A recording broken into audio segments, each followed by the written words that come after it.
Assalamualaikum warahmatullahi wabarakatuh. Kembali lagi di channelnya Tulisan Kang Mus, channel yang membahas tulisan Kang Mus blogspot.com dan membahas hal-hal lainnya. Oke teman-teman, langsung saja. Hari ini kita akan membahas tulisan yang ditulis oleh penulis yang berjudul Manajemen Sumber Daya Manusia Berbasis GHQ, Guru Hafal Al-Quran, dalam rangka meningkatkan profesionalisme dan mutu tenaga pendidik di lingkungan madrasah. Pendahuluan. Sumber daya manusia mempunyai posisi sentral dalam mewujudkan kinerja pembangunan yang menempatkan manusia dalam fungsinya sebagai resource atau sumber pembangunan. Kualitas manusia diprogramkan sedemikian agar dapat sesuai dengan tuntutan pembangunan atau tuntutan masyarakat.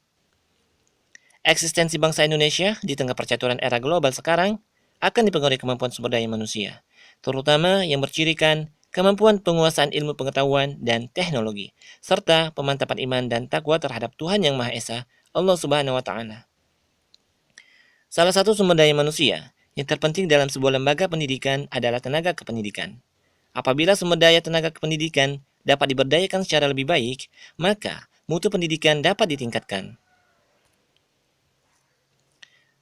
Manajemen sumber daya manusia tenaga pendidik. Diperlukan manajemen sumber daya manusia sebagai upaya untuk mengelola tenaga pendidik, dalam hal ini adalah guru, agar pelaksanaan pembelajaran di sekolah sesuai dengan tujuan pendidikan. Dalam hal ini, kepala sekolah sebagai pimpinan tertinggi di sekolah dituntut memiliki kemampuan manajerial untuk melaksanakan manajemen sumber daya manusia agar menjadi berkualitas, yang meliputi dari perencanaan, analisis pekerjaan, rekrutmen, seleksi tenaga pendidik, pengembangan, dan penilaian kinerja pendidik. GHQ, Guru Hafal Al-Quran. GHQ merupakan program yang diterapkan untuk guru-guru di lingkungan madrasah. Diharapkan GHQ menjadi standarisasi untuk guru-guru karena kita meyakini Al-Quran memberikan dampak terhadap kehidupan. Dan diharapkan program GHQ ini bisa memberikan dampak terhadap para peserta didik yaitu siswa. Dengan GHQ, para guru-guru berkualitas dan religius. Peranan Al-Quran dalam meningkatkan kecerdasan manusia.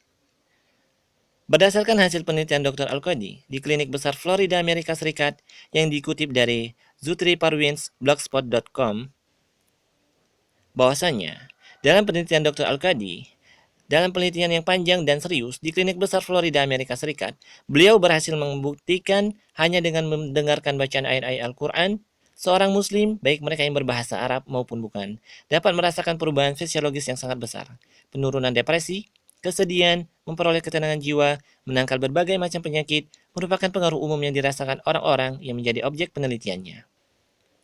Penemuan sang dokter ahli jiwa ini tidak serampangan. Penelitiannya ditunjang dengan bantuan peralatan elektronik baru dan yang tercanggih untuk mendeteksi tekanan darah, detak jantung, ketahanan otot, dan ketahanan kulit terhadap aliran listrik. Dari hasil cobanya, ia berkesimpulan bacaan Al-Quran berpengaruh besar sebanyak 97% dalam melahirkan ketenangan jiwa dan penyembuhan penyakit. Nah, teman-teman, berikut ini adalah manfaat menghafal Al-Quran. Pertama, melatih daya konsentrasi. Kedua, menstimulus otak dan tingkat kecerdasan. Ketiga, terhindar dari kepikunan. Keempat, menumbuhkan kedisiplinan. Kelima, keutamaan dunia dan akhirat. Keenam, mahkota kemuliaan. Ketujuh, meningkatkan derajat. Sebagaimana Rasulullah SAW bersabda, yuqalu li sahibihil Qur'an iqra' wartaqi warattil kama kunta turattilu fid dunya fa inna manzilataka inda akhir ayat taqra'uha. Yang artinya, dikatakan kepada sahabat Al-Quran, bacalah dan naiklah dan bacalah dengan tartil sebagaimana engkau membaca dengan tartil di dunia. Maka naiklah di setiap akhir yang engkau baca. Berikutnya, manfaat menghafal Al-Quran yang ke-8, syafaat di hari kiamat. Rasulullah SAW bersabda, Iqra' Al-Quran, fa innahu ya'ti yawman qiyamah, syafi'an li ashabihi. Yang artinya, bacalah Al-Quran, karena Al-Quran akan datang pada hari kiamat, memberikan syafaat kepada sahabat atau pembacanya. Nah teman-teman, berikut ini metode menghafal Al-Quran dengan mudah. Membaca, menghafal, dan mengingat. Pertama, membaca. Membaca dengan 4 panca indera.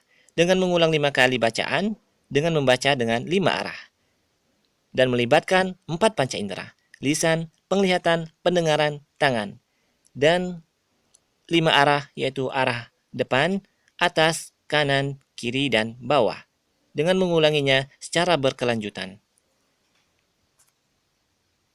Menghafal. Pertama, mentargetkan hafalan ayat per ayat dalam satu hari, misalkan 3 ayat per hari. Kedua, konsentrasi dan memaksakan diri untuk menghafal dari apa yang telah dibaca dan dari ayat yang akan dihafal. Ketiga, berusaha menghafal maknanya kata per kata. Keempat, menghafal pada waktu yang telah ditentukan, bisa setelah sholat isya dan setelah sholat subuh. Dan yang terpenting adalah yang kelima, berdoa kepada Allah agar dimudahkan dalam menghafal Al-Quran meskipun demi sedikit dan berkelanjutan. Mengingat, pertama, hendaklah seseorang meninggalkan perkara maksiat jika dia telah berusaha untuk menghafal Al-Quran dan menjaga pandangannya agar hafalan Al-Qurannya terjaga. Kedua, ayat yang telah dihafal, hendaklah dia menuliskannya di sebuah kertas agar ingatannya semakin kuat. Dan ketiga, membaca ayat yang dihafal dalam salat-salat sunnah atau bisa di atas kendaraan dan semisalnya. Nah teman-teman, berikut ini praktik menghafal Al-Quran. Mengambil contoh dari surat Maryam ayat ke-96. Baiklah teman-teman, di sini penulis menebalkan ayat dengan 4 warna, warna merah, biru langit, ungu, dan hijau. Karena di setiap warna akan ada artinya. Kita mulai. A'udzubillahi minasyaitonirrajim. Innal ladzina amanu wa 'amilus solihati sayaj'alu lahumur rahmanu wudda. Kita ulangi. Innal ladzina amanu wa 'amilus solihati sayaj'alu lahumur rahmanu wudda. Satu kali lagi. Innal ladzina amanu wa 'amilus solihati sayaj'alu lahumur rahmanu wudda. Dan kita ulangi. Innal ladzina amanu wa 'amilus solihati sayaj'alu lahumur rahmanu wudda. Dan terakhir, innal ladzina amanu wa 'amilus solihati sayaj'alu lahumur rahmanu wudda.